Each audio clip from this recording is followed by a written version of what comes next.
तो भाई बड़ी कुर्बानियां होती हैं माँ बाप की भी बेटों को पढ़ाने में। कभी जिगर का टुकड़ा अलग करके देखो दिल से तो पता लगता है।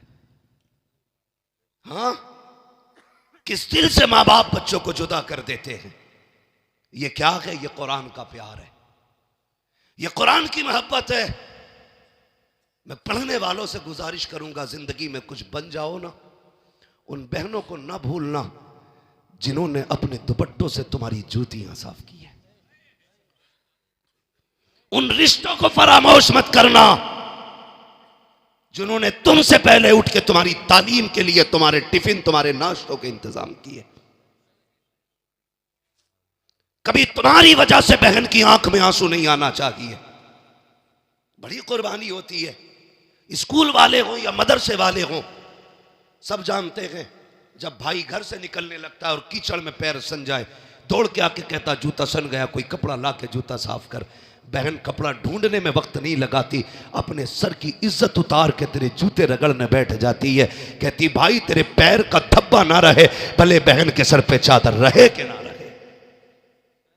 आज वही बहनें रोती नजर आती है, वही बहनें रोती नजर आती है।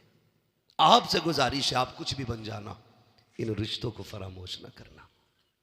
बड़ी कुर्बानियां इन लोगों की है। भूल गए मदरसे जाते थे, हमारे निकलने से पहले बहनें हमारे बैग तैयार करती थी, हमारे कपड़े तैयार करती थी, और आने से पहले कहती थी अम्मी मेरे भाई को ये पसंद है, अम्मी मेरे भाई को ये पसंद है। खुदा की कसम बहन के चेहरों में माँ के चेहरे नजर आया करते हैं।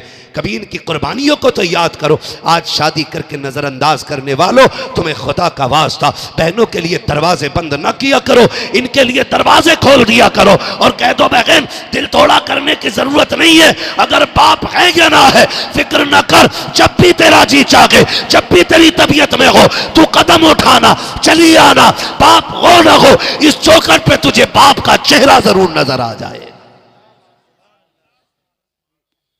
की भला था कि कदम राह पे थे, रोशनी लाई है मंजिल से बहुत दूर हमें। सिंगल फैमिली, सेफ फैमिली, ये जो प्लानिंग तुमने चलाई है ना, इसने कौम का बेड़ा गर्क करके रख दिया, बेड़ा गर्क करके रख दिया। बुलाया करो कभी बहनों को, भाइयों को भी बुलाया करो, कभी खिलाया करो दस्तरखान पे इन्हें, कभी अपने हाथ से रोटी निकाल के तवे में से ला। क्या बहन याद है जब मैं 8 साल का था तूने रोटी बनाते हुए हाथ जला लिया था, लेकिन मुझे ताज़ा खिलाई थी, आज मेरे घर में तुझे ताज़ा रोटी मिलेगी। कभी ये कह के खिलाना बहन को, फिर देख कितनी दुआएं देती है। बहनें वली बना देती हैं यार, बहनें वली बना देती हैं। इनकी दुआएं लेते रहा करो। दावे के साथ कहता हूं, जिन घरों में बहनों के हिस्से का रिस्क रहता है ना, उस घर में कभी मुसीबतें नहीं आया करती है, उस घर में कभी मुसीबतें नहीं आया करती। बड़ी कुर्बानियां होती हैं बहनों की भाइयों के लिए। और एक बात याद आ गई, ये भी कह जाऊं, अक्सर छोटे भाइयों की कामयाबी में बड़े भाइयों की मेहनतें होती हैं। हमारा मुआशरा बड़ा जालिम हो गया है। बड़ा भाई हल चला के, ट्रैक्टर ट्राली चला के, मजदूरियां करके छोटे भाई को सारा वक्त दे के कहता यार मैं पढ़ूं ना पढ़ूं लेकिन तुझे बुलंद करना है।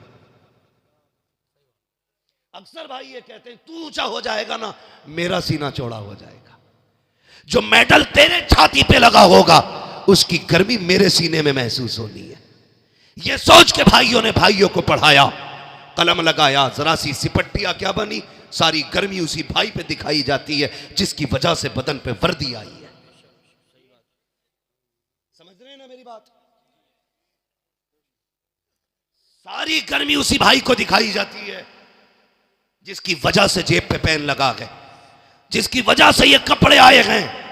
खुदा के वास्ते अगर आप कुछ बन जाओ तो अपने एहसान करने वालों का एहसान ना भूलना, मत भूलना कभी भी। उन्हें बैठाना, सामने रख के कहना भाई बाप कमजोर था, तेरा एहसान है, तूने बाप वाली जिम्मेदारी निभाई है। क्या ये मुआशरे में नहीं होता? हमारे बड़े बेटे को माँ बाप उस वक्त तक इस्तेमाल करते हैं जब तक वो जीने के लायक होता है। हक है तुम्हारा, बेटा है तुम्हारा, इस्तेमाल करो, लेकिन जब अलहदा करो तो फिर इंसाफ करो। जब उसके बच्चे जवान हो गए, कमाई के जराए बंद हो गए, अब कहते हैं तू अलग हो जा। अब जो उसने जिंदगी भर कमाया वो तो तुम्हें खिलाता रहा, अब बच्चों की शादी के लिए भीख मांगेगा वो? बताओ। चोरी करे, ब्याज पे पैसा ले, आपकी जिम्मेदारी बनती है जिस बेटे की कमाई तुमने 12 साल खाई है उसके बच्चों को बच्चों की तरह पाला है, आसानी से अलहदा ना करो। जिस तरह उसने पूरे परिवार को अपने परिवार की तरह पाला है, अब आपकी जिम्मेदारी बनती है उसके बच्चों की शादी मिल बांट के करो, ताकि पता चले ये अलग समाज नहीं है बल्कि ये एक ही चमन के खिलते हुए सारे फूल। वरना कयामत में हिसाब देना मुश्किल पड़ जाए। चाहे भाई हो चाहे बाप हो, अल्लाह के यहां जब तराजू लगेगी तो कुछ कम बढ़ती नहीं होना है, उस तराजू में सारा तोला जाएगा। इसलिए मेरी गुजारिश है इंसाफ करें। आप पढ़ गए हैं, आगे बढ़ गए, बाप को इज्जत दे, मां को इज्जत दे, बहन को इज्जत दे, रिश्तेदारों को इज्जत दे। तो मैं अर्ज कर रहा था ये मदरसे आते हैं, कितनी सारी कुर्बानियां रह गई, कितनी सारी कुर्बानियां। यूसुफ भाई और शुएब भाई हजरत, करीबन जितने लोग भी, यहाँ तक के अल्लामा मुफ्ती इस्माइल साहब क़िबला दामज़िल्लहुल आली भी, मैं सभी को शामिल करके ये बात कहता हूँ कि मदरसों की ज़िंदगी हम सब जानते हैं। कई बार ऐसा होता है नमक कम भी होता है, कई बार ज़्यादा भी होता है, कई बार चावल कच्चे भी होते, कई बार पक्के भी होते। ऐसा होता है कि नहीं? कई बार पक्के भी चावल होते, लेकिन माँ बाप जानते हैं ये वहाँ जा रहा है जहां कोई मेरे बेटे से जायका भी नहीं पूछेगा। ये अच्छी तरह जानते हैं माँ बाप कि यहां जरा सा जायका खराब हो जाए, बेटा कहता अम्मी नहीं खाना है, माँ दोबारा 10 मिनट में जाके बना के कहती बेटे ये खा ले। बेटे के कहने पे 10 मिनट पे खाना तब्दील कर दिया जाता है। ओ भाई, ये मदरसे जा रहे हैं जहां शायद खत्म हो जाए तो किसी से दोबारा ना मांग सके, दोबारा किसी से ये ना कह पाए मुझे और चाहिए। ये उस जमीन पे जा रहे हैं जहां पे नमक कम हो या ज्यादा कोई पूछने वाला नहीं होगा। माँ बाप सारी चीजों को सोचते हुए दिल पे पत्थर रखते हैं। मदरसों की जिंदगी देखो, बेटे जब घरों पे रहते हैं माएँ हर दूसरे तीसरे दिन चादरें बदल देती हैं, बिस्तर नए पुराने बदले जाते रहते हैं। लेकिन मैं मदरसे के अंदर आने वाले तलबा को जानता हूँ, कितने ऐसे तलबा होते हैं जो एक ही बिस्तर पे 7 साल गुजार देते हैं और इतने करीब घर से ताल्लुक़ रखते हैं कि पैर रखो तो उनके बिस्तर पे फर्श की सर्दी महसूस होती है। लेकिन खुदा की कसम, लेकिन मदरसे में आने के बाद उनको कभी कोई शिकायत नहीं होती है। माँ जानती है हमने 3 साल पहले जो गद्दा लेके दिया था आज भी बेटे के नीचे बिछा के, जब बेटा आके कहता है अम्मी इस बिस्तर पे नींद नहीं आती है, अब्बा सर्दी लगती है, बेटा जब इतना कहता है, बाप बच्चे के कंधे पे हाथ रख के कहता है यार तू शेर का बेटा है, सर्दी की शिकायत कर रहा है। वो ये नहीं कह सकता तेरे बाप के पास इतना पैसा नहीं है जो तुझे गद्दा दिलाया जा सके, इतना पैसा नहीं है जो रजाई दिलाई जा सके, फिर भी बेटे के कंधे पे हाथ रख के कहता है तू तो शेर का पट्टा है, तू तो बहादुर बेटा है। उसी बिस्तर पे 7 साल बेटा गुजार लेता है। लेकिन तारीख गवाह है आज तक कोई बच्चा उस सर्दी की वजह से नहीं मरा है जो बिस्तर पे लगी हो। आज तक हर तालिब इल्म की हिफाजत रहती है। अगर यही बच्चा घर पे रहते हुए जरा सा फर्श पे पैर रख दे तो पसली चलती है। कुर्बान जाओ मदरसों पर, वजह सिर्फ इतनी है जब तक बच्चे घर रहते हैं माँ बाप देखभाल करते हैं, जब मदरसे आते हैं रसूल पाक देखभाल किया। सुभान अल्लाह, माशाअल्लाह माशाअल्लाह। बहुत, इसलिए अपने बच्चों को कुरान के हवाले करो, बहुत अच्छा पैगाम। अपने बच्चों को दीन दो, अपने बच्चों को कुरान दो। ये कुरान की बरकतें हैं कि बच्चे जमीन के ऊपर महफूज हैं, इंतकाल के बाद देखना ये कब्र के अंदर भी महफूज रहेंगे। ये कुरान का एजाज है। मैं ये बात आपसे कह रहा था, बड़ी कुर्बानियां इनमें लगी हैं, बड़ी मेहनतें लगी हैं इनके साथ माँ बाप की, बड़ी कुर्बानियां हैं घर वालों की। मेरी गुजारिश है पढ़ने वालों से, आखिरी बात कह जाऊं, इजाजत है ना? अभी 5 मिनट और चले, 5 मिनट और अभी तैयार हैं? जितने लोग सुनना चाहते हैं जरा कह दें या रसूल अल्लाह। सलामत रहो, जियो, अल्लाह आपको बरकत अता करे। भाई ये कुर्बानियां अल्लाह जाये नहीं फरमाएगा बेशक। अब मैं इन हाफिजों से बात करता हूं सिर्फ, मेरे भाई, आपको ना ये जो कुरान दिया गया है इसे बहुत संभाल के रखना है, बहुत संभाल के रखना है। किस दिन के लिए? जिस दिन बाप का इंतकाल हो जाए और वो कब्र में चला जाए, दुनिया मुट्ठी भर मिट्टी डाल के अपनी फर्जियत अदा करके लौट आए ना, तुम्हें लौट के नहीं आना है, तुम्हें लौट के नहीं आना है। क्यों यूसुफ भाई? इसलिए कि जिस बाप ने मजदूरियां करके बेटे को हाफिज बनाया ना, जिसने ईंटें उठा के हाफिज बनाया, उस बेचारे को कभी जिंदगी में बेटे से पूरा कुरान सुनने का मौका ना मिल सका। जिसने अपने बेटे को हाफिज बनाया ना, वो पूरा कुरान नहीं सुन सका बेटे से, इसलिए कि कभी घर की जरूरतें ले गई, कभी घर की परेशानियां ले गई, कभी बच्चों के खर्चे ने बैठने नहीं दिया, कभी घर की जरूरतों ने घर में टिकने नहीं दिया।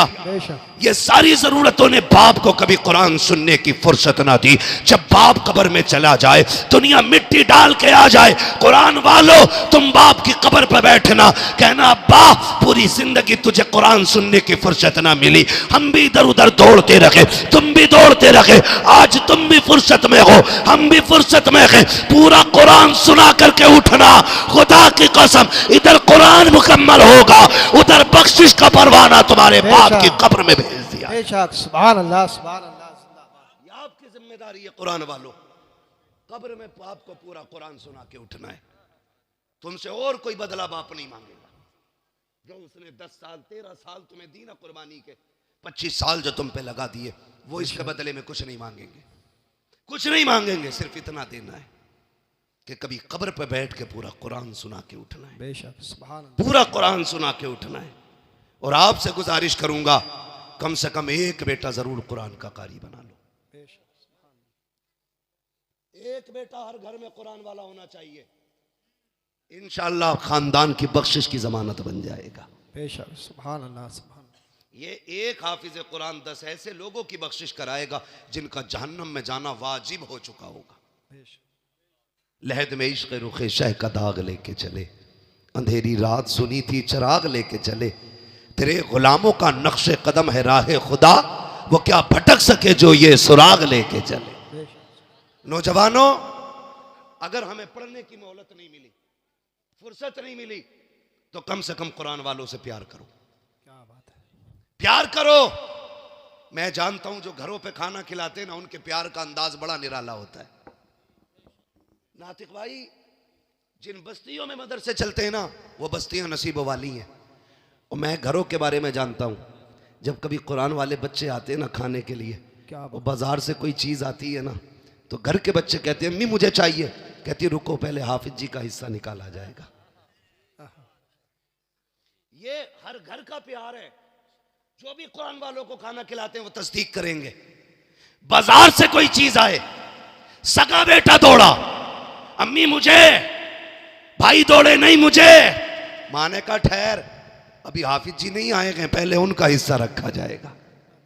हम मान गए, तुम्हें अपना लाल इतना प्यारा नहीं जितना कुरान पढ़ने वाला लाल प्यारा है। बेशक, क्या बात है। जब तक यही मोहब्बतें रहेंगी, यूं ही कुरान की शम्मा हर घर में जलती रहेगी। क्या बात है। अल्लाह तुम्हें सलामत रखे, जिन्होंने कुरान वालों को खाने खिलाए गए, पानी पिलाए गए। वो वाकया है ना एक हाफिज कुरान का, बाप लेके आया बच्चे को दाखिले के लिए मदरसे में। मदरसे में कैंटीन का मतबख का कोटा फुल हो गया था। बाप ने बच्चे का एडमिशन कराना था, वो लेके आया, कहने लगा हजरत जी दाखिला कर दो। बच्चा छोटा था।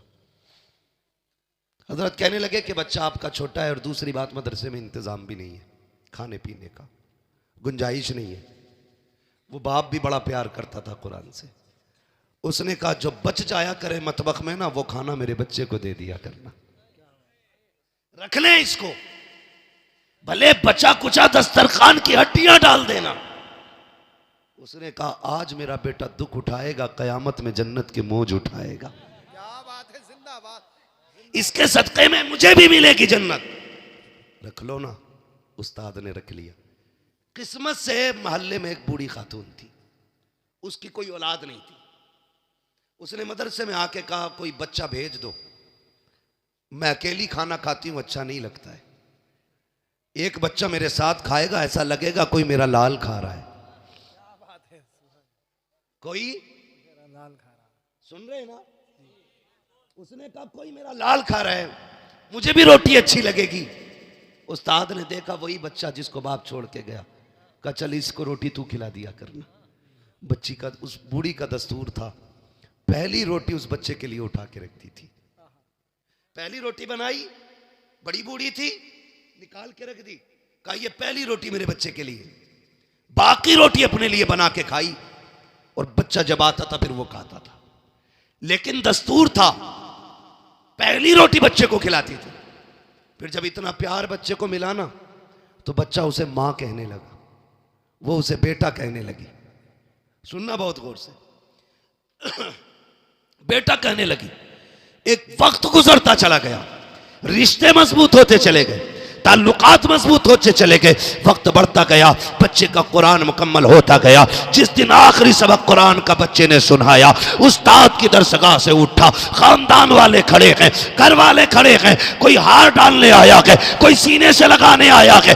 बच्चा कहता नहीं, मुझे यहाँ नहीं रुकना है। कहा क्यों? कहा पहली मुबारकबाद मुझे उसको देनी है जा करके जो मुझे पहली रोटी खिलाती रही है, जिसने पहली रोटी खिलाई है। कहता जब दौड़ के बच्चा गया है, देखा घर के दरवाजे पे भीड़ लगी है, लोगों का हुजूम है। कहा बात क्या है? कहा जो तुझे खाना खिलाती रही है आज उसका इंतकाल हो गया है। चीख निकल जाती है बच्चे की, रो के कहता है ए माँ, जिस दिन के लिए तूने खाना खिलाया था आज वो खुशी का दिन आया है, तू अपने बेटे से वो खुशी की खुशखबरी ना सुन सकी, इतना रोते हुए चला, हाथ उठा के कहता है जा माई कोई तुझे क्या देगा, मैं दुआ करता हूँ मालिक तुझे टुकड़ों के बदले में जन्नत देगा। ये कह के पलटा है। अगले दिन बस्ती में बातें हो रही हैं, कोई कहता मैंने देखा है ख्वाब में, कोई कहता मैंने देखा है ख्वाब में। कहा क्या हुआ है? लोग कहते हैं रात को सोए, आंख लगी, ख्वाब में इस बूढ़ी को देखा, ये जन्नत की बहारों में टहल लगी है। हमने कहा क्या करके आई है? उसने कहा अमल तो कोई नहीं था, एक कुरान वाले को चंद टुकड़े खिलाए थे, अल्लाह ने उसके बदले में आज जन्नत अता फरमाई। बेशक जिंदाबाद, नारे तकबीर, नारे रिसालत, अज़मते कुरान, उलमाए सुन्नत जिंदाबाद। भाई ये इनामात सिर्फ उन्हीं के लिए नहीं है जो सिर्फ खाना खिलाते, उन भाइयों के लिए भी है जो खुद मेहनत करके भाइयों के खर्चे उठाते, उन बापों के लिए भी है जो खुद मेहनत करके औलाद को तालीम दिलाते, दीन सिखाते, कुरान पढ़ाते। मेरे भाई वो तो निहायत सस्ता सौदा बेच रहे हैं जन्नत का, हम मुफलिस क्या मोल चुकाएं, अपना हाथ ही खाली है। फिर ये जन्नत समझो, फिर ये कुरान वालों की खिदमत में लग जाओ, बड़ी बात है, अल्लाह राजी हो जाएगा, बड़ी बात है, अल्लाह राजी हो जाएगा। इनकी खिदमत में रहा करो, इनको राजी करने की कोशिश किया करो। खासकर मैं उन नौजवानों को मशवरा देता रहता हूँ जो परदेश में रहते हैं, बिजनेस करते हैं, दूर दराज रहते हैं, गाड़ियों पर रहते हैं, जब कभी आया करो ना इनके हिस्से का कुछ न कुछ अपनी जेब से निकाल के इन पे लगा दिया करो। खुदा की कसम जहाँ तदबीर फेल हो जाती है ना, वहाँ पे इन तलबा की दुआएं काम आया करती हैं, क्या बात, दुआएं काम आया करती हैं। कितने परदेश से लोग फ़ोन करके कहते हैं शुक्र है अल्लाह के, अल्लाह का पहाड़ पे से गिरा था, बच गया, अचानक शर्ट फंसी और मैं पहाड़ पे टंगा रह गया वरना हड्डियां टूट जाती। फिर पूछो उनसे कैसे क्या करते हो, कौन सी नेकी है? कहते कि जब भी फ़ोन आता है इलाके से मदरसे के तलबा के खाने का खर्चे में इतना हिस्सा रहता है। हम कहते हैं यार ये तदबीर ने नहीं बचाया गया, इन कुरान वालों की दुआओं ने बचा लिया है। बेशक सुभान अल्लाह। इनकी खिदमत में रहा करो, इनसे प्यार किया करो। याद रखो अगर मुझे अपना मेहमान प्यारा लगता है तो मदीने वाले को अपना मेहमान कितना प्यारा लगता होगा। ये मेरे मेहमान नहीं है, ये हुजूर के मेहमान है, इन्हें हुजूर का मेहमान समझ के इनकी खिदमत करो। अल्लाह भी राज़ी होगा, रसूलुल्लाह भी राज़ी होंगे। लहद में इश्क़ रुख़ शह का दाग लेके चले, अंधेरी रात सुनी थी चराग लेके चले, तेरे ग़ुलामों का नक्शे कदम है राह खुदा, वो क्या भटक सके जो ये सुराग लेके चले। माँ बाप से गुजारिश है रातों को उठ के बच्चों के लिए दुआ किया करो। बच्चों से गुजारिश है माँ बाप भाई बहन उस्ताद इनके हुकूक नहीं भूलने हैं, पूरी ज़िंदगी इनको अपना मोहसिन मानना है। बड़ा भाई आपसे प्यार करता है, वो मजदूरी करके आपके खर्चे दे रहा है ना, तो पूरी ज़िंदगी उसे बड़े वाला प्यार देना है। बड़े भाई वाला प्यार देना है, उसको इज्जत देनी है। ऐसा नहीं है अगर लोग तेरे मुरीद होने लगे तो सगे भाई से कहो कि जूतों में जाके खड़ा हो ना, उसे बगल में खड़ा करके कहना मेरे हाथ चूमने वालों इसे सलाम करो, आज जो यहाँ खड़ा हूँ ना मैं इसकी मेहनतों के नतीजे में खड़ा हूँ। बेशक सुभान अल्लाह सुभान अल्लाह। जो अपने मोहसिन का एहसान मानते हैं अल्लाह उन्हें और तरक्की अता फरमाता है। आमीन। अपने मोहसिन का एहसान माने, उनकी इज्जत करें, उनकी कदर करें। अल्लाह ताला इस इदारे को दिन दूनी रात चौगनी तरक्की अता फरमाए। मौलाना शुएब साहब बड़े ही अखलाक के, बड़े खुश अखलाक के मालिक हैं, बड़ी मेहनती जफाकश। मौलाना नातिक रज़ा साहब और इनके तमाम जितने भी स्टाफ के लोग हैं बड़े मेहनती लोग हैं माशाअल्लाह, इनकी मेहनतें नज़र आ रही हैं।